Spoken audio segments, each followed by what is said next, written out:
सगळ्यात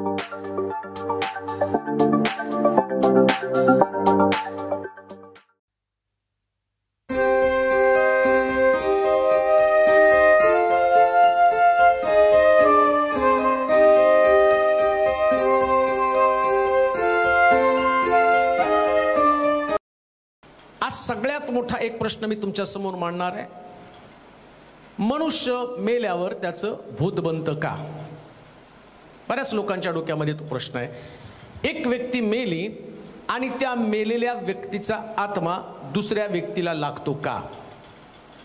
मग पुष्कळ वेळा एखादं घर घेत असताना काही लोक म्हणतात की त्या घरामध्ये कोणीतरी फाशी घेतलेली आहे, कोणाला तरी जाळून मारलेले, कोणाचा तरी खून झालेला आहे आणि तो अतृप्त आत्मा, त्या व्यक्तीचा आत्मा त्या घरामध्ये आहे आणि तो आम्हाला त्या ठिकाणी चैन पडू देणार नाही, तो आम्हाला अस्वस्थ करणार आहे, तो त्रास देणार आहे. मग शास्त्रामध्ये जाऊन नेमकं भूत आहेत तरी कोण ते आम्हाला समजावून घेणं गरजेचं आहे. बरं, ती राहतात कुठं, त्यांचं काम काय? जर भूत आहे, बायबलमध्ये तर भूत आहे म्हणून सांगितलेलं आहे, परंतु मेलेल्या व्यक्तीच्या आत्म्याचं भूत बनतं, हे भूत बनतं, शास्त्रात मी तुम्हाला पटवून देणार आहे की ती गोष्ट खोटी आहे. मेलेल्या व्यक्तीच्या आत्म्याचं कधी भूत बनत नाही. मग नेमकी ही भूत आहेत कोण? याकोबाच्या पत्रात तर म्हटलं, भूतही विश्वास धरतात आणि थरथर कापतात. प्रभू येशू ख्रिस्ताला देवाचा पुत्र मानून भूत त्याच्यावर विश्वास ठेवतात आणि थरथर कापतात असं लिहिलेलं आहे. परंतु आज सुद्धा विश्वासणारे म्हणून आम्ही जगत असताना अजूनही आमच्यामध्ये ती अमावस्या, ती पौर्णिमा या दिवसामध्ये आम्ही म्हणतो की त्या दिवसात ती भूताची बाधा झालेली आहे. पुष्कळ लोकांचे कॉल्स मला येतात, आम्हाला बाहेर वसा झालेला आहे, बाहेरचं काहीतरी घडलेलं आहे. मग त्या भूताला शांत करण्यासाठी त्याला अंड, लिंबू, नारळ, उदबत्ती, अगरबत्ती अमावस्या पौर्णिमेला रात्री 12च्या दरम्यान नेऊन ठेवायचं आणि हा कुठला तरी एक फॉर्म्युला त्या ठिकाणात वापरला जातो आणि भूतापासून सुटका मिळवण्याचा प्रयत्न केला जातो. नेमकी ही भूत आहेत कोण? विश्वासणाऱ्या व्यक्तीला या भूताचा प्रादुर्भाव होतो का आणि कोणाला त्या भूताचा प्रादुर्भाव होतो किंवा तो आत्मा कोणाला लागतो ते सगळं समजावून घेणं गरजेचं आहे. सगळ्यात मोठा प्रश्न, हे भूत आहे कोण आणि त्या भूताचं कार्य काय आहे? एकदा भूताचं कार्य समजलं, भूत आहे कोण समजलं, तर मला नाही वाटत की तुम्ही कधी कुठल्या प्रकारच्या भीतीमधलं जीवन जगणार आहात. एक निर्भीड प्रकारचं जीवन जगण्यासाठी तुम्हाला जी प्रेरणा मिळणार आहे ती देवाच्या वचनातनं मिळणार आहे. काय सांगतं बायबल?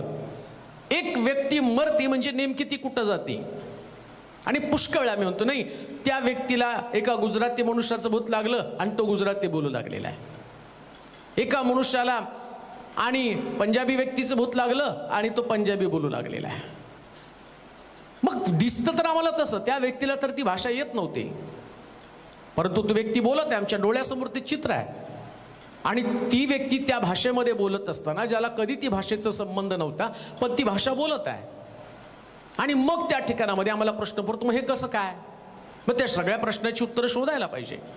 काय बायबल सांगतं त्याच्यासाठी एक दाखल्याकडे आम्ही जाणार आहोत. मत्त्याचं शुभवर्तमान त्याचा 9वा अध्याय आणि त्याचं 34 वचन आम्ही वाचणार आहोत. मत्त्याचं शुभवर्तमान त्याचं 9वा अध्याय आणि त्याचं 34 वचन. कोण आहेत ही भूत? आम्ही त्यात अभ्यास करणार आहोत. मत्तय 9 आणि 34. परंतु परुषी म्हणू लागले, हा भूतांचा अधिपतीच्या सहाय्याने भूत काढतो. नंतर येशू त्याचे सभास्थानात शिकवीत राज्याच्या सुवार्तेची घोषणा करीत आणि सर्व प्रकारचे रोग, सर्व प्रकारची दुखणी बरी करत नगरातून व गावातून फिरत होता. इथं काय घटना घडली? एक भूतग्रस्त येशूकडे आणला आणि त्या ठिकाणात असं लिहिलंय का त्याची वाचा, त्या येशूने त्याला वाचा दिली. वाच बरं ते वचन. नंतर येशू त्याच्या सभास्थानात शिकवीत राज्याची सुवार्तेची, नाही त्याच्या अगोदरची वचन, 34च्या अगोदरचं वचन. मग ते तिथून जात असताना पहा एका मुक्या भूतग्रस्ताला त्याच्याकडे आणलं. त्याने भूत काढल्यावर त्या मुक्याला वाचा आली. पहा काय भूताचं काम. कोण आहे हे भूत? एखाद्या व्यक्तीला अंध करणं, एखाद्या व्यक्तीची वाचा काढून घेणं, एखाद्याला आजारपणामध्ये पाडणं, एकाच्या शरीराची शक्ती काढून घेणं, हे भूताचं काम आहे, आत्म्याचं काम आहे. आत्म्याला शरीराची गरज आहे, ते दिसत नाही. आमच्याही शरीरामधनं आत्मा जातो ना, त्यास आमचं शरीर संपतं. मग आत्मा दिसतो का आम्हाला? आम्हाला आत्मा दिसत नाही. मी जिवंत आहे, मला वाचा आहे, कारण माझ्यामध्ये आत्मा आहे. एकदा माझ्यातनं आत्मा काढला, शरीर तर आहे, डोळे तर आहे, जीभ आहे, तोंड आहे, पण आत्मा काढल्यामुळं बोलू शकत नाही आहे. म्हणजे तुमच्यामध्ये जो आत्मा आहे, तो आत्मा तुमच्या भावना आहेत, त्या भावना व्यक्त तो करतो. मग जसा मानवी आत्मा आहे ना, तसा आणखीन एक आत्मा आहे, त्याला दुरात्मा म्हटलेला आहे. या आत्म्याला पण शरीराची गरज आहे. मग हा आत्मा काय करतो? हा आत्मा एका शरीरामध्ये प्रवेश करतो आणि शरीरामध्ये प्रवेश केल्यावर ज्या व्यक्तीला तो दुरात्मा लागतो किंवा ते भूत लागतं. आता मी भूत म्हणजे काय ते तुम्हाला सांगणार आहे, पण पहिल्यांदा त्याचं कार्य समजून घेणं गरजेचं आहे. समजा तो आत्मा त्याच्यामध्ये शिरला, तर एकदम चांगला बोलणारा व्यक्ती अचानक प्रकारे अचानकपणे त्याचं बोलणं बंद होतं. का तर तो त्या भूतानं काय केलं, त्या आत्म्यानं काय केलं याची वाचा काढून घेतली आणि प्रभू येशू ख्रिस्त आला, त्यानं त्या भूताला धमकावलं आणि त्या मुख्या व्यक्तीला परत बोलण्यासाठी वाचा आले. म्हणजे तुम्हाला समजलं भूत काय काम करतं. हे भूत मनुष्याच्या जीवनामध्ये असं काही बदल करतं, असा काही तो दुरात्मा बदल करतो की त्याची पहिल्याची स्थिती तो चेंज करून टाकतो, बदलून टाकतो. प्रियानो, परत मी तुम्हाला सांगतो, भूताला मानवी शरीराची गरज आहे, त्याला तुमच्या भिंतींची गरज नाहीये. तो तुमच्या खिडकीत किंवा तुमच्या दरवाजामध्ये किंवा तुमच्या फॅनवरती राहत नाही, तो राहतो मानवी शरीरामध्ये. मानवी शरीराची त्याला गरज आहे. मग कोणत्या मानवी शरीरामध्ये तो प्रवेश करणार आहे? मुळात त्याचं नाव अशुद्ध आत्मा. ज्याचं जीवन अशुद्ध आहे त्याच व्यक्तीच्या शरीरात तो प्रवेश करणार आहे. विश्वासणाऱ्याचं जीवन जर शुद्ध असेल, पवित्र असेल, अमंगळपणा त्याच्यामध्ये नाही, त्याच्यामध्ये विश्वास मजबूत आहे, भूत विश्वास धरतात, थरथर कापतात. एका बिलीव्हरचं लक्षण काय? त्याचा जर विश्वास आहे तर तो देवावर तरी विश्वास ठेव, नाही तर भूतावर तरी विश्वास ठेव. भूत थरथर कापतात येशूचं नाव काढल्यावरती. मग एक विश्वासणाऱ्याच्या मनामध्ये जर भूताविषयीचा विश्वास असेल, याचा अर्थ त्याचा देवावरती विश्वास नाही. देवावर विश्वास असला पाहिजे. मग प्रभू येशू ख्रिस्त त्या ठिकाणामध्ये गेला, त्यानं ते भूत काढलं आणि भूत काढल्यावरती त्या ठिकाणामध्ये जे असणारे परुषी काय म्हटले माहिती का? हा बलजबूल म्हणजे भूतांच्या अधिपतीच्या सहाय्यानं भूत काढतो. मग आता आम्हाला ओळखलं पाहिजे भूत कोण आहेत. या भूतांचा एक नायक आहे, या भूतांचा एक अधिपती आहे. मत्ताचं शुभवर्तमान आणि त्याचा 12वा अध्याय 24 पासून 29 पर्यंतची वचनं आपण वाचूया. मत्ताचं शुभवर्तमान 12वा अध्याय 24 पासून 29 पर्यंतची वचनं. परंतु परुषी हे ऐकून म्हणाले, भूतांचा अधिपती बालजबूल त्याच्या सहाय्याशिवाय हा भूते काढीत नाही. त्याने त्यांच्या मनातील कल्पना ओळखून त्यास म्हटलं, आपसात फूट पडलेलं प्रत्येक राज्य ओसाड पडते आणि आपसात फूट पडलेलं प्रत्येक नगर किंवा घर टिकणार नाही. सैतान जर सैतानाला काढीत असेल तर त्याच्यात फूट पडली. स्पष्ट सांगितलं. ते म्हणतात बलजबूल म्हणजे भूतांचा अधिपती आणि प्रभू येशू ख्रिस्त या अधिपती म्हणजे मालक. मग कोणाचा मालक? भूतांचा मालक. भाषांतर जे केलं गेलेले आत्म्यांसाठी शब्द वापरला गेला तो भूत. आणि येशू ख्रिस्त त्याचं स्पष्टीकरण देताना काय म्हणतो? सैतान जर काय लिहिलंय? सैतान जर सैतानाला काढीत असेल तर त्याच्यात फूट पडली आहे. म्हणजे भूत हे दुसरी तिसरी कोणी नसून आम्ही म्हणतो मेलेला व्यक्ती आणि त्याचा आत्मा तो मागं लागलेला आहे. ज्याने फाशी घेतली त्याच्या आत्मा त्याच्यामध्ये शिरलेला आहे. ज्यानं जाळून घेतलं त्याचा आत्मा त्याच्यामध्ये शिरलेला आहे. तो वेगळ्या भाषेचा, अमक्या धर्माचा, अमक्या पंथाचा, तो गुजराती, मारवाडी, सिंधी, पंजाबी, मराठी, कोणाचा तरी आत्मा त्याला लागलेला आहे. पण शास्त्रात प्रभू येशू ख्रिस्त काय सांगतो ते मी तुम्हाला सांगितलं. भूत ही दुसरी तिसरी काही नसून ते सैतानी आत्मे आहेत. मेलेला व्यक्तीचा आत्मा कोणत्याही परिस्थितीमध्ये एकदा तो मेल्यावर त्याचा आत्मा कोणा व्यक्तीकडे येऊ शकत नाही. का? कारण मेलेल्या व्यक्तीचा आत्मा हा जातो कुठं आणि ते आम्हाला समजावून घेणे आहे. मनुष्य मरतो, आत्मे मरत नाहीत प्रियानो. माणूस मरतो, देह मरतो. माणूस मेला म्हणजे नेमकं काय? त्याचा देह मेला. या देहामध्ये जो आत्मा होता तो आत्मा बाहेर पडलेला आहे. त्याचा कालावधी संपला. काहींनी कालावधी संपण्याच्या अगोदर आत्महत्या केली, त्याचा आत्मा बाहेर पडला. आत्म्याला शरीराची गरज आहे. शरीराचा नाश झाला, कोणी खून केला, शरीराचा नाश झाला, आता घरातनं तो बाहेर पडला. थोडक्यात मी तुम्हाला सांगतो, भूकंप झाल्यावर जर घर पडलं तर त्या घरामध्ये माणूस राहत नाही. साधी गोष्ट आहे. मग हे घर पडलं, हे शरीर पडलं, त्याच्यात आत्मा कुठं राहणार आहे? मग जिथून हा आत्मा आला तिथंच त्याला परत जावं लागणार आहे. कुठून आला आत्मा? जन्माला कुणी घातलं?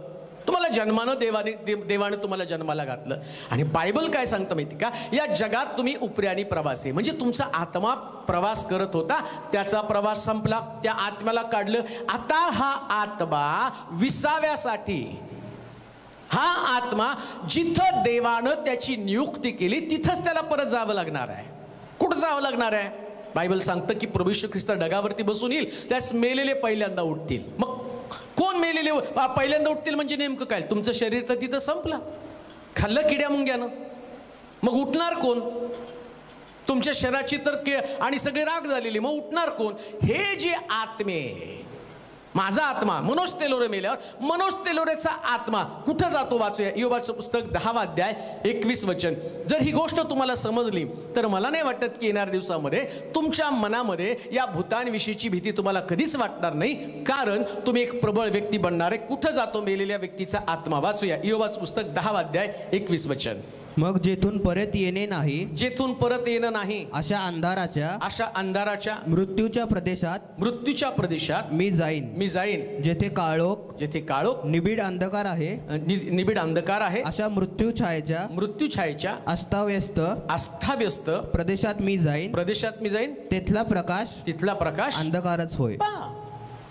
एकदा मेल्यावर योग काय म्हणतो? परत एकदा वाच पहिला भाग.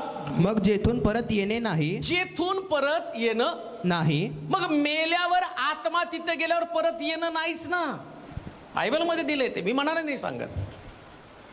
एकदा मी मेलो, माझा आत्मा गेला, योग म्हणतो तिथून माझा आत्मा परत येऊ शकत नाही.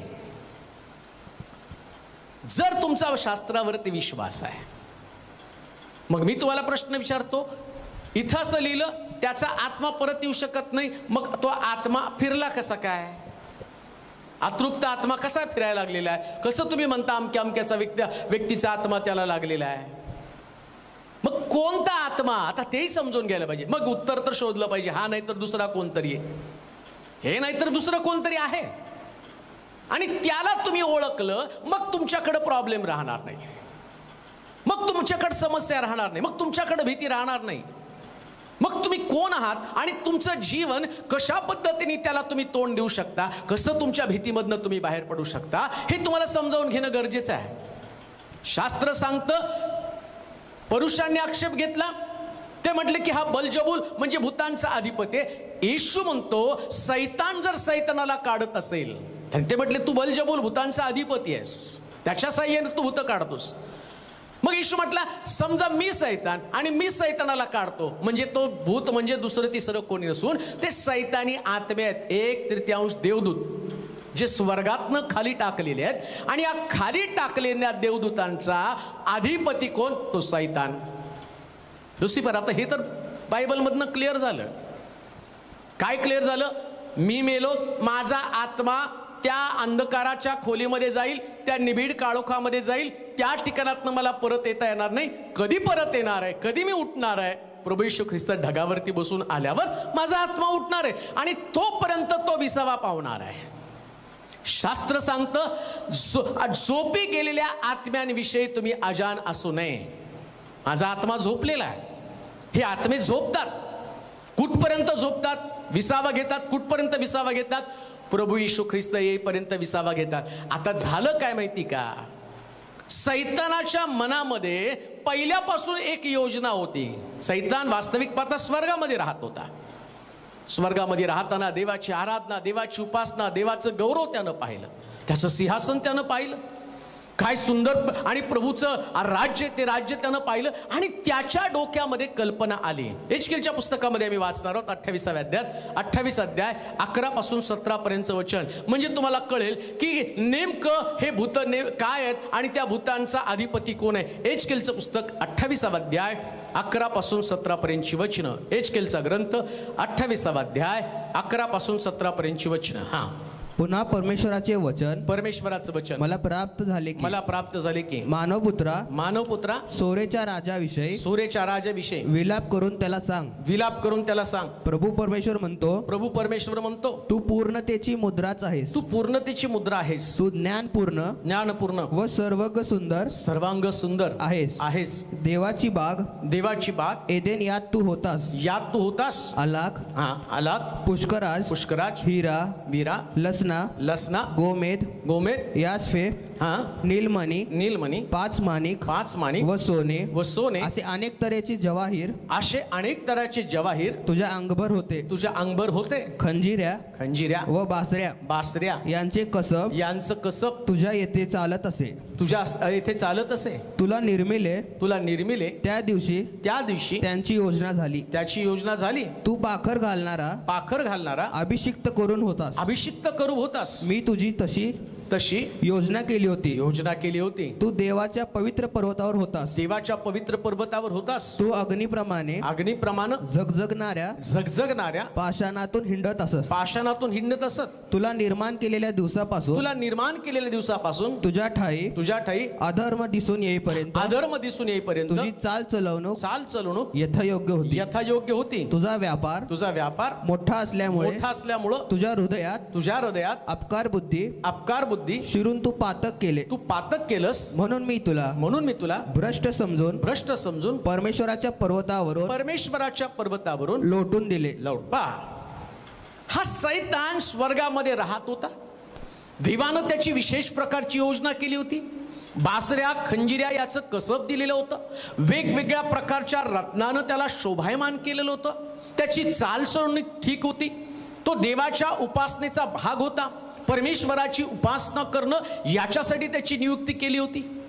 परंतु परमेश्वराचं वैभव, परमेश्वराचं गौरव त्यानं पाहिलं आणि परमेश्वराचं गौरव त्याला हवंसं वाटलं. त्याला वाटलं ते गौरव माझ्याकडे यायला पाहिजे.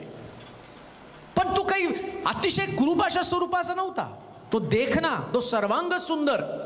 आणि शास्त्र सांगतं, प्रभू येशू ख्रिस्त म्हणतो, बलवान व्यक्तीला बांधल्याशिवाय आणि त्याचं घर लुटता येणार नाही. आम्ही वाचलं का त्या वचनामध्ये मत्तयाच्या शुभवर्तमानाच्या 12वा अध्याय आणि मत्तय 9:34 वाचलं का? 9:34 वाचा बरं. मत्तयाचं शुभवर्तमान 9:34. बलवान व्यक्तीला परंतु परुषी म्हणू लागले, हा भूतांच्या अधिपतीच्या सहाय्याने भूते काढतो. नंतर येशू त्यांच्या सभास्थानात शिकवीत राज्याची सुवार्तेची. आता 12:24 पासून वाचा. 12वा अध्याय 24 पासून काही वचन. परंतु परुषी हे ऐकून म्हणाले, भूतांचा अधिपती जो बालजबूल त्याच्या सहाय्याशिवाय हा भूते काढत नाही. त्याने त्यांच्या मनातील कल्पना ओळखून त्यास म्हटले आपसात फूट पडलेले प्रत्येक राज्य ओसाड पडते आणि आपसात फूट पडलेलं प्रत्येक नगर किंवा घर टिकणार नाही. सैतान जर सैतानाला काढेल तर त्याच्यात फूट पडली आहे. मग त्यांचे राज्य कसे टिकणार? आणि मी जर बालजबूल च्या सहाय्याने भूते काढतो तर तुमचे लोक कोणाच्या सहाय्याने काढतात? म्हणून तेच तुमचा न्याय करतील. परंतु मी जर देवाच्या आत्म्याच्या सहाय्याने भूते काढतो तर देवाचे राज्य तुमच्यावर आले आहे. अथवा बलवान माणसाला अगोदर बांधल्याशिवाय त्याच्या घरात शिरून त्याची चीज वस्तू कोणाला लुटून नेता येईल काय? हा बलवान आहे. मानवापेक्षा बलवान आहे, ताकदवान आहे, त्याच्यामध्ये बुद्धी आहे. आता मी वाचले एचकेलच्या ग्रंथामध्ये, त्याच्यामध्ये प्रचंड बुद्धी आहे. याच स्वर्गामध्ये देवाच्या विरोधात बंड करण्याचं कारण काय? देवाच्या विरोधात जाण्याचं कारण काय? लोकांनी मला मान द्यावं, माझी आराधना करावी, माझी उपासना करावी. लोक जसं देवाचं भय बाळगतात तसं त्यांनी माझं भय बाळगलं पाहिजे. सैतानाला अट्रॅक्शन कोणतं होतं? त्याला असं वाटलं जी उपासना परमेश्वराची मी करतो आणि एवढं सगळं गौरव देवाला देतं, मी पण बलवान व्यक्ती आहे, मला पण देवानं निर्माण केलं, परमेश्वरापेक्षा माझी ताकद किंचित नक्की आहे, पण माझ्याकडे बुद्धी पण आहे, माझ्याकडे सौंदर्य पण आहे, सगळं माझ्याकडे आहे. मग त्याचं ध्येय काय? त्याचा उद्देश काय? स्वर्गावर त्यानं चढाई केली असं शास्त्रात सांगतं. आणि परमेश्वरानं त्याला आणि जेवढे लोक, जेवढे देवदूत त्याच्याबरोबर ते ज्यांनी बंड केलं, स्वर्गावरती चढाई केली, या सगळ्या देवदूतांना खाली टाकलं. आता तुमच्या प्रश्नाचं उत्तर तुम्हाला हळूहळू मिळायला सुरुवात होणार आहे. मेलेल्या व्यक्तीचा आत्मा तर भूत बनत नाही, कारण योग म्हणतो माझा आत्मा त्या अंधकाराच्या खोलीमध्ये गेला, तिथून तो परत येणार नाही. मग माझा देवाचा आत्मा तिथं जाणार आहे, माझा आत्मा तिथं जाणार, तिथून आम्ही परत येणार नाही 100%. आता बायबल सांगितलं फायनल. मग इथंच असणारे आत्मे कोणते आहेत? देवदूत हे आत्मेच आहेत. इब्रिलोकाच्या पत्रामध्ये 1 अध्याय 14 वचनामध्ये वाचणार आहोत. मला सगळे रेफरन्स तुम्हाला देणं गरजेचं आहे. इब्री 1:14 मध्ये म्हटलं देवदूत आत्मेत. वाचा बरं इब्रिलोकाचं पत्र, त्याचा 1 अध्याय आणि त्याचं 14 वचन. भूत म्हणजे आत्मे. आम्ही म्हणतो त्याला आत्मा लागला, त्याला आत्मा लागला. कोणते आत्मे? वाचा. ज्यांना वारशानं तारण मिळणार आहे, तारण मिळणार आहे, त्याच्या सेवेसाठी पाठविलेले ते सर्व परिचारक आत्मे नाहीत काय? परिचारक म्हणजे देवदूत. हे आत्मे नाहीत का? देवदूत हे आत्मे आहेत. मानवी आत्मा, मी मेलो, माझा आत्मा गेला अधोलोकामध्ये, माझा आत्मा तिथं प्रवेश ख्रिस्त येईपर्यंत आता तर तो बाहेर पडणार नाही. मग आता उरलं कोण या ठिकाणामध्ये? त्याचा हेतू पण आम्हाला कळाला. लुसिफरचा हेतू काय? स्वर्गातनं खाली येणे, त्याला पाठवण्याचं कारण काय? स्वर्गातनं त्याला खाली का टाकलं? तो स्वर्गामध्ये राहत होता, पण त्याच्यात गर्व आला. आणि त्याच्यातला गर्व कोणता? मला परमेश्वरापेक्षा जास्त लोकांनी महत्व दिलं पाहिजे. नीट ऐका विश्वासणारे म्हणून आता मी जे तुम्हाला सांगत आहे, आणि त्याच्यानं तुमच्या मनामध्ये चाललेली भीती ही तुम्हाला कशी नाशाकडे घेऊन चाललेली आहे. ज्या भूताची तुम्ही भीती बाळगत आहात, अजूनही तुम्हाला त्या भूताविषयी आणि तुमच्या मनामध्ये भीती आहे, संभ्रम आहे, आणि तुम्ही म्हणता की अमक्याचा आत्मा, थमक्याचा आत्मा मला लागलेला आहे. मी तर तुम्हाला पवित्र शास्त्रातनं दाखवून दिलं की एक व्यक्ती मेला, त्याचा आत्मा अधोलोकामध्ये गेला, विसाव्यासाठी गेला, तिथं तो राहिला. योग जसं सांगतो तसं शास्त्रातल्या वचनामध्ये दिल्याप्रमाणे तो आत्मा तिथं गेला. मग आता काय झालं? हे सैतान, ज्याला बलजबूल भूतांचा अधिपती म्हटलं, आत्म्यांचा अधिपती म्हटलेलं आहे, आणि प्रभू येशू ख्रिस्त म्हणतो तो सैतानाचं आणि सैतानाला बांधल्याशिवाय, सैतान आणि सैतानाच्या दूताला बांधल्याशिवाय आणि त्याचं राज्य आम्हाला काबीज करता येणार नाही. मग काय झालं माहिती का? लुसिफरला स्वर्गातनं खाली टाकलं. आता लुसिफरची इच्छा काय? लोक देवाची भीती बाळगतात ना, त्यांनी देवाची भीती बाळगण्याऐवजी त्यांनी माझी भीती बाळगली पाहिजे. झालं मग त्यानं भीती आम्ही त्याची भीती बाळगावी म्हणून काय केलं? विश्वासणाऱ्यांना पण त्याने फसवायला सुरुवात केली. ते म्हणाले आम्ही कसे फसणार आहोत? अहो फसता तुम्ही. कसं माहिती का? तुम्हाला हे शक्यच नाही, सैतान आम्हाला नाही ठकवू शकत. स्वर्गामध्ये असणाऱ्या देवाच्या सेवेसाठी तैनात असणाऱ्या 1/3 देवदूताला जर त्यानं ठकवलं, देवापासून त्याला तोडलं, जे स्वर्गात राहणारे होते, तुम्ही आणि मी तर जगामध्ये राहणारे आहात. हा देवदूत, हा लुसिफर आणि त्याचं सैन्य हे सतत देवाच्या सहवासामध्ये राहत होते. आम्ही तर मानव एकमेकाच्या सहवासात राहत आहोत. यांच्याकडे 24 तास उपासना होती, आराधना होती. अजून एक गोष्ट तुम्हाला सांगतो, हा एक उत्तम उपासक, उत्तम आराधक होता, आणि उत्तम आराधक असल्या कारणानं त्याच्यामध्ये तो अहंकार निर्माण झाला आणि त्याला स्वर्गातनं खाली टाकलं, आणि सगळी त्याची टीम पण त्या ठिकाणामध्ये खाली आली. जर एवढ्या चांगल्या असणाऱ्या देवदूतांचं पतन होऊ शकतं. हे पतित देवदूत ज्यांना स्वर्गातनं खाली टाकले, आता या पतित देवदूतांनी, मी तुम्हाला सांगितलं, हे आत्मे आहेत आणि या आत्म्याला त्याचं काम करण्यासाठी शरीराची गरज आहे. मग आता कोणत्या शरीरामध्ये प्रवेश करणार? मी तुम्हाला सुरुवातीला सांगितलं, अशुद्ध शरीर ज्याचं आहे, ज्याच्याकडे उपासना नाही, ज्या तुमच्या हृदयामध्ये जर येशू नाही, तुमचं घर रिकाम आहे. आता रिकाम्या घरामध्ये हा प्रवेश करणारच. कोणाला बाधा होणार आहे त्याची? जो चर्चला जात नाही, जो आराधना करत नाही, ज्याचा विश्वास कमजोर आहे, ज्याचा बाप्तिस्मा झालेला नाहीये, ज्यानं आपलं जीवन प्रभूला समर्पित केलेलं नाहीये, अशा घरामध्ये तो 100% शिरणार. पण एखादा विश्वासणारा म्हणतो, नाही माझा बाप्तिस्मा झाला, मला पवित्र आत्मा आहे, माझं तारण झालेलं आहे, मी आराधना करतो, मी उपवास करतो, आणि तो जर म्हणतो ना त्याला भूत लागलेलं आहे, याचा अर्थ त्यानं त्याचं जीवन तपासणं गरजेचं आहे. त्याला दुसरा आत्मा लागलेला नाही, हा सैतानाचा आत्मा. मग प्रश्न तो उपस्थित होतो, मग तो कस काय सिंधी बोलला, तो कस काय पंजाबी बोलला, तो कसा मारवाडी बोलला, तो कसा गुजराती बोलला? त्याला पण बायबलचा रेफरन्स पाहिजे. आता मी जस्ट बोलायचं म्हणून बोललो तर त्याचा आणि तुम्ही त्याच्यावर विश्वास ठेवू शकत नाही, मी पण तुम्हाला मोगम सांगू शकत नाही. शास्त्रात कुठंतरी त्याच्या संबंधानं बोललं पाहिजे ना, शास्त्रात त्याच्या संबंधानं कुठंतरी त्या ठिकाणात उल्लेख केला गेला पाहिजे ना. कान देऊ नाही का? परत मी तुम्हाला सांगतो, सैतानाची इच्छा आहे आम्ही देवाची भीती बाळगण्याच्या ऐवजी या सैतानाची भीती बाळगावी, आणि तेच घडतं. विश्वासणारे म्हणून असणारे लोक सुद्धा ते म्हणतात आम्ही खूप प्रार्थना करतो, पण आज अमावस्या आहे आणि आमच्या घरामध्ये सैतान भूत काम करणार आहे, आणि ते भूत काम करत नाही. सैतानानं, बायबल सांगतं, त्यांना आम्हाला भित्रेपणाचं नव्हे तर सामर्थ्याचा आणि संयमनाचा आत्मा दिलेला आहे.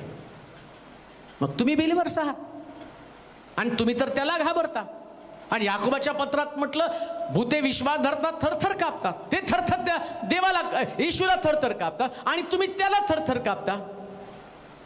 का तर तुमच्याकडे ती शिक्षण नाहीये, आणि तुम्ही म्हणता आम्ही विश्वासणारे लोक आहोत, आणि तुम्ही त्या आत्म्यांवरती विश्वास ठेवता. एखादं घर घेतलं आणि तुम्ही म्हणता नाही या घरामध्ये दुरात्मेत, मग तू कशाला त्या घरामध्ये गेला? अरे तुझ्यात ताकद नाही, तुझ्यामध्ये पवित्र आत्मा नाही, तुझ्यामध्ये सामर्थ्य नाही.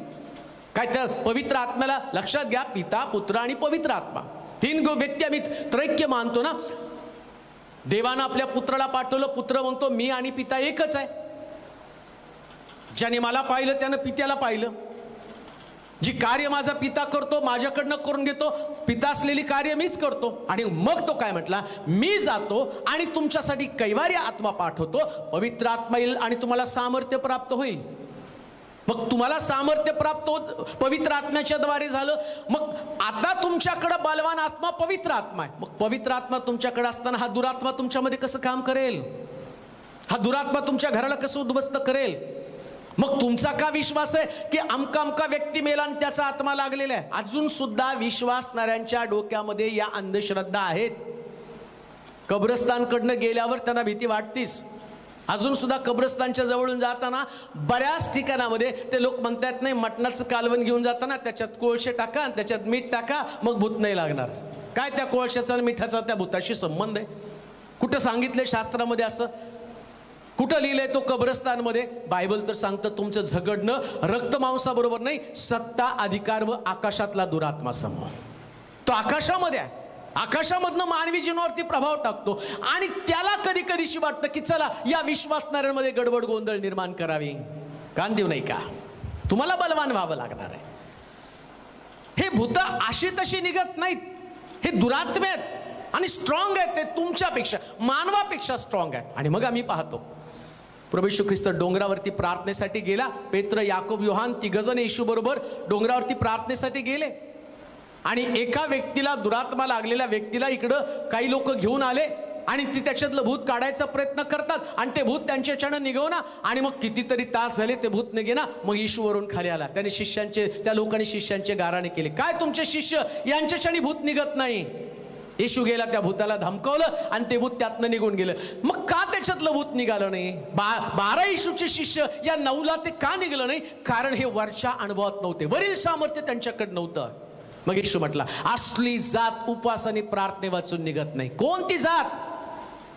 तुम्ही जेवढं कमजोर समजता तेवढं कमजोर ते भूत नाही. अजून एक वचन वाचूया.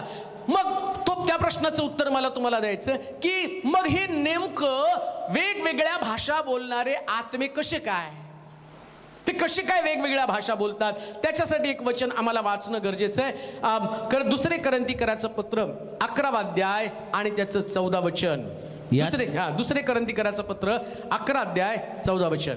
यात आश्चर्य वाटण्यासारखे काही नाही. आश्चर्य पहा, जी तुम्ही गोष्ट म्हणत आहात ना, मग तो व्यक्ती कशी वेगवेगळीच भाषा बोलतो, तो यात आश्चर्य वाटण्यासारखं काही नाही. यात आश्चर्य वाटण्यासारखे काही नाही. आश्चर्य वाटण्यासारखं काही नाही, कारण सैतान ही स्वतः तेजस्वी देवदूताचे सोंग घेतो. तेजस्वी देवदूताचं सोंग घेतो. म्हणून त्याच्या सेवकांनीही नीतिमत्वाचं सेवकाचे सोंग घेतले तर, सेवकाचं सोंग घेतलं तर ती मोठीशी गोष्ट नाही. ती मोठीशी गोष्ट नाही. बायबल सांगतं तो सोंगाड्या आहे. सैतान तेजस्वी देवदूताचं सोंग घेतो, मग त्याला एखाद्या पंजाबी व्यक्तीचं सोंग घेता येणार नाही का?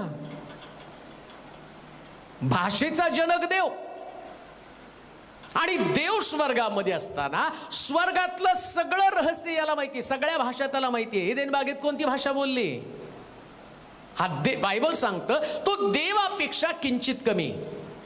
एवढ्या भाषा देवाला येतात ना, तेवढ्या भाषा सैतानाला येतात. अन्य भाषा पण तो बोलतो, पण त्याला ती भाषा समजत नाही, कारण तो कॉपी करतो सगळ्या गोष्टी, तो कॉपी करणार आहे. मग एखाद्या व्यक्तीला ठकवायचंय, फसवायचंय, बायबल सांगतो तो फसवणार आहे, तो ठकवणार आहे, तो लुसिफर आहे. मग या व्यक्तीला आता लुसिफरचं काम काय? एखाद्या परिवारामधल्या लोकांमध्ये गोंधळ निर्माण करावा, त्यांच्यामध्ये भीती उत्पन्न करावी. शास्त्र सांगतं त्यानं मला देवाच्या वचनात लिहिलं, त्यानं मला भीतीचा आत्मा दिला नाही. मग हा भीतीचा आत्मा तुमच्या घरामध्ये तो कोणाचा आत्मा आहे? हा सैतानाचा आत्मा आहे. विश्वासणाऱ्यांमध्ये गोंधळ निर्माण व्हावा, त्यांच्यामध्ये भीती निर्माण व्हावी. मग ते म्हणतात की अमका वेळ, आणि ही व्यक्ती कब्रस्तानकडनं दुपारी 2 वाजता गेली आणि अचानक त्याला पकडलं. कोणी पकडलं? हे कब्रस्तान मधल्या भूताने. तुम्हाला कोणी सांगितलं कब्रस्तान मध्ये भूत आहे? मग जो खड्डे खोदतो कब्रस्तान मध्ये तो राहतो, त्याला का लागत नाही? तो खातो पितो झोपतो तिथं. मग ते भूत काय त्याच्या संगती गप्पा मारायला येतात का रात्री? मग त्यानं काय नाही ते ठिकाण सोडून पळालेलं आहे, कधी त्याचा विचार केला नाही. पण आमचा एखादा व्यक्ती आणि मग म्हणतात नाही ना, दुपारी 12 वाजता 1 वाजता हळदीच्या अंगानं बाहेर पडू नये, का तर भूत लागतं. कब्रस्तानकडनं तर बधून जायचंच नाही, का तर भूत लागतं.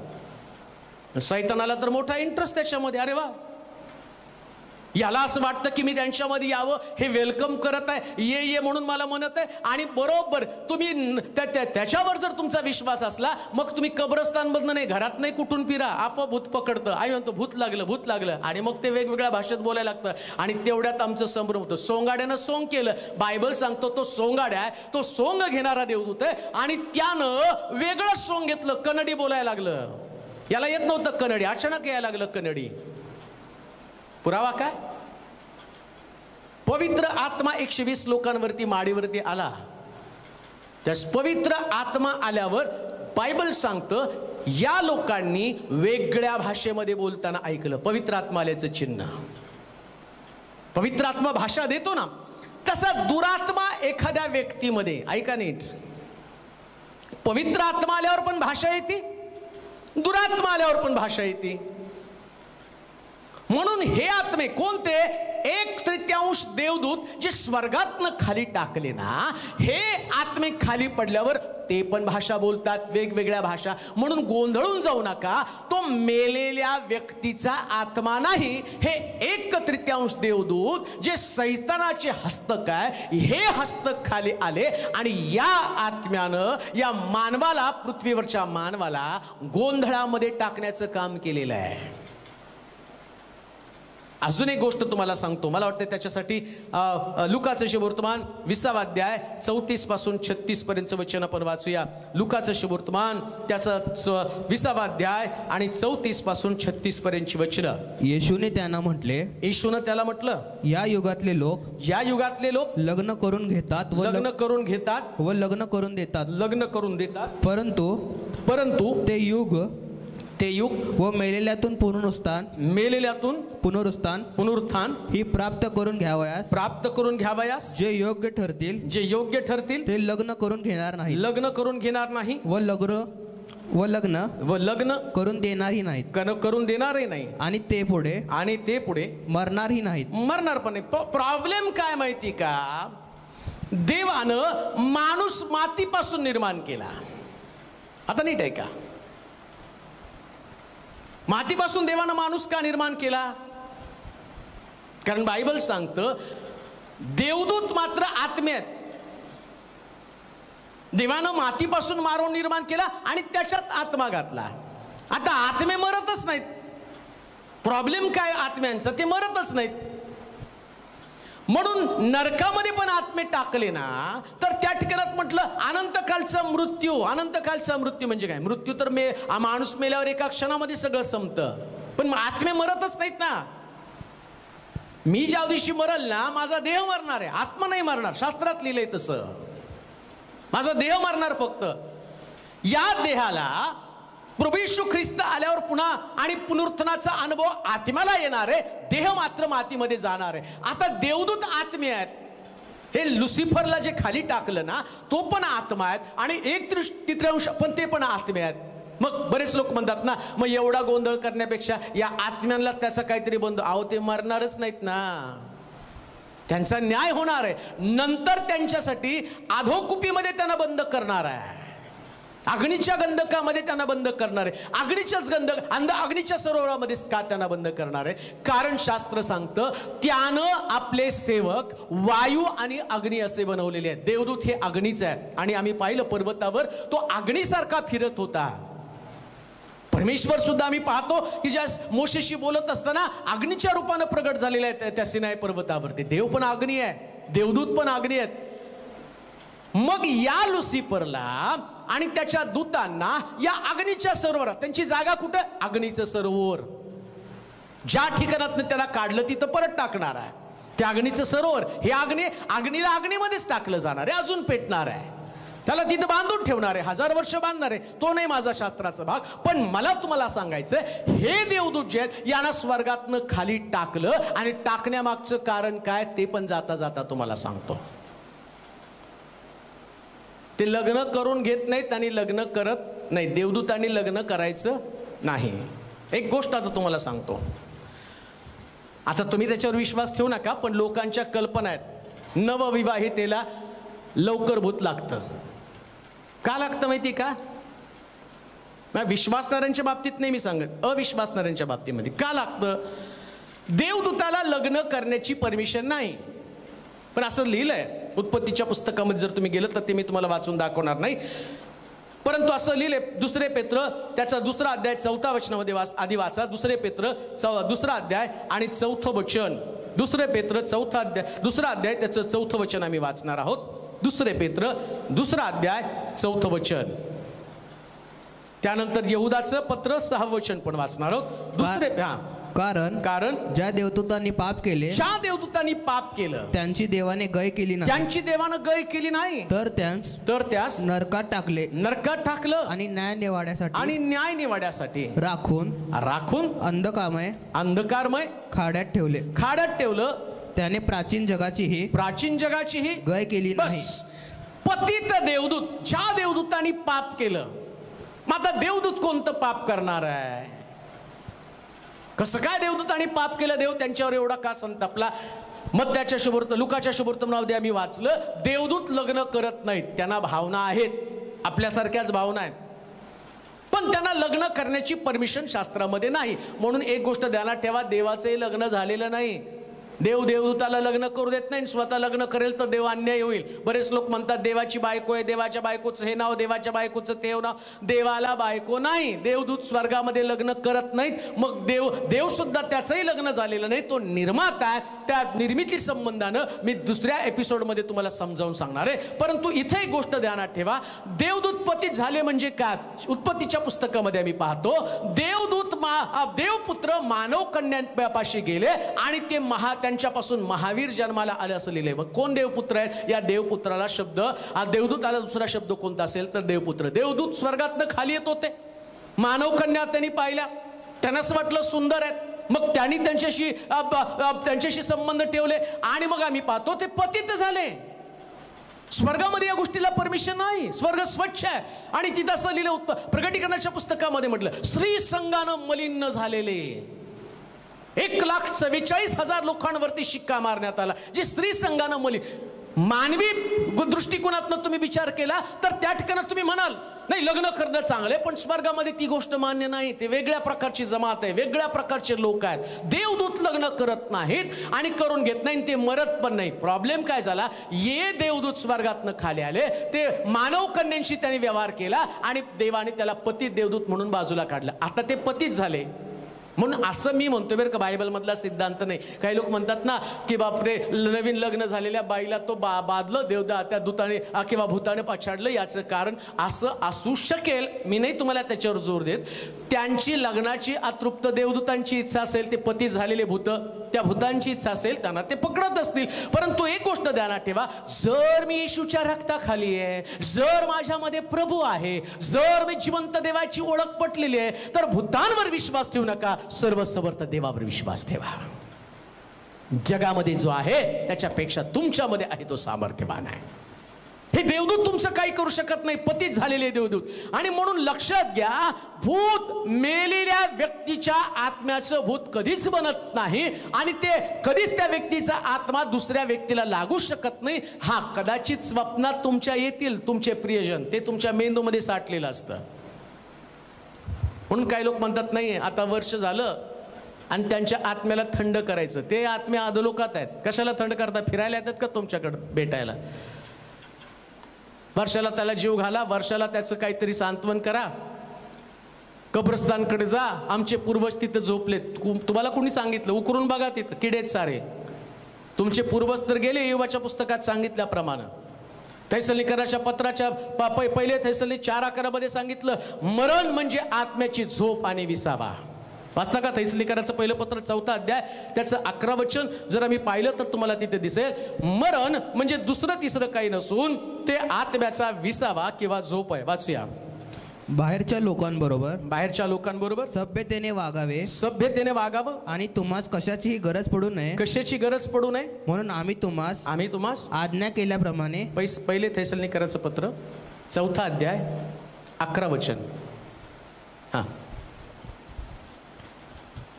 बाहेरच्या लोकांबरोबर सभ्यतेने वागावे आणि तुम्हास कशाचीही गरज पडू नये, कशाची गरज पडू नये म्हणून आम्ही तुम्हास आज्ञा केल्याप्रमाणे स्वस्थ राहणे, आपापला व्यवसाय करणे आणि आपल्या हाताने काम करणे यांची हौस तुम्हाला असावी. बस काय करायचं आता? तुम्हाला भूताच्या शिक्षणात अडकून पडायचंय? एक विश्वासणारी व्यक्ती या नात्यानं परमेश्वर तुम्हाला काय बोलत आहे? काय आज्ञा आहे त्याची? तुम्हास कशाचीही गरज पडू नये म्हणून तुम्हास आज्ञा केल्याप्रमाणे स्वस्थ राहणे. आता स्वस्थ राहा. आता काळजी करत फिरू नका. आता भीतीचं जीवन जगू नका. काय तुमची देवाची अपेक्षा तुमच्याकडनं काय आहे? तुम्हाला कळालं, एक व्यक्ती मरून गेली, तिचा या जगाशी संपर्क नाही. मला नाही वाटत याच्यापेक्षा वेगळं तुम्हाला काही शिकवण्याची गरज आहे. एक गोष्ट मी तुम्हाला ठासून सांगेल, कोणत्याही परिस्थितीमध्ये मेलेल्या व्यक्तीचा आत्मा कुठल्याच व्यक्तीला लागत नाही. आणि आम्ही ऐकलं क्रांतिकाराच्या पत्रामध्ये, तो सोंगाड्या आहे. काय घडलं माहिती का तुम्हाला? शमूएल, ज्यावेळेस आम्ही पाहतो की शाऊल राजा, आता शमूएल विसावा पावला. शमूएल त्या ठिकाणात देवाचं मार्गदर्शन करण्याचं शमूएलानं बंद केलं. आणि याच्या अगोदर शाऊल राजा, त्याला नेहमी वाटतं, आणि तो काही मार्गदर्शन घेण्यासाठी शमूएलाकडे जात होता. आणि या ठिकाणात शमूएल मेला किंवा तो विसावा पावला. आणि घडलं काय, आता या शाऊलाला मोठा प्रश्न पडला की काय करायला पाहिजे. मग त्यानं काय केला, भूत विद्या प्रवीण स्त्रीकडे गेला. नीट ऐका, कसं फसतं ते मी तुम्हाला सांगत आहे. शास्त्रात काय लिहिलं, भूत विद्या प्रवीण स्त्रीकडे तो गेला. मग ती म्हटली की तुझ्यासाठी मी कोणाला बोलू? तो म्हटला शमूएलाच्या आत्म्याला बोलू.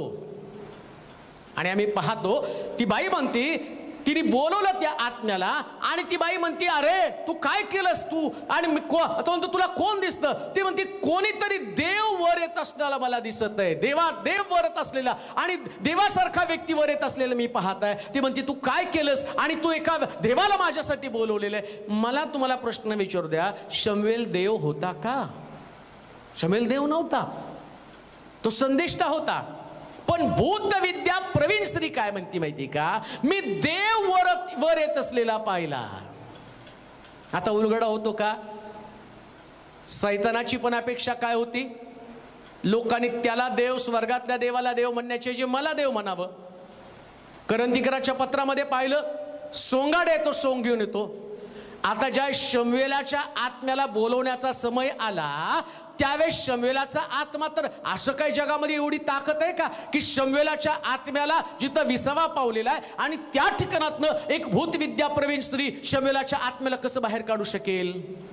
मग कोणता आत्मा आला? शमूएलाचं सोंग घेऊन हा लुसिफर आला आणि त्यानं शौलाला एक प्रकारची भीती उत्पन्न केली. आणि शौलाला त्याने काय सांगितलं? का मला तुझ्या आणि माझी जी झोप त्या ठिकाणामध्ये तू डिस्टर्ब केली? मी विसावा घेत होतो. शक्य तरी आहे का हे? कसं पॉसिबल आहे? पण बायबल आम्हाला क्लिअर सांगतं, झोपी गेलेल्या लोकांविषयी तुम्ही अजान असू नये. मग शमूएलाच्या आत्म्याला कसं बोलवलं?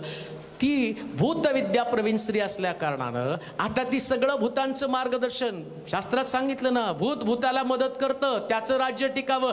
आता ही भूतविद्या प्रवीण स्त्री आहे, मग तिला देवाचा आत्मा, देवाच्या मनुष्याचा आत्मा कसा मदत करेल? मग कोणत्या आत्म्यानं मदत केली? या आत्म्यानं मदत केली जो सोंगाड्या आहे. हा सोंगाड्या शौलासाठी शमूएलाच्या आत्म्याचं आणि रूप धारण करून आला आणि त्याने शौलाला फसवलं. म्हणून देवाचे लोक, प्रिय लोकांनो, फसगत होऊ देऊ नका. मेलेल्या व्यक्तीचा आत्मा कोणत्याही परिस्थितीमध्ये कोणा व्यक्तीमध्ये शिरत नाही. जो शिरणारा आत्मा तो लुसिफरचा आत्मा आहे. 1/3 देवदूत जे खाली टाकलेले आहेत ते देवदूत वेगवेगळ्या पद्धतीनं लोकांना ठकवण्याचं काम करत आहे. पण विश्वासदारांसाठी सगळ्यात चांगली सुवार्ता कोणती?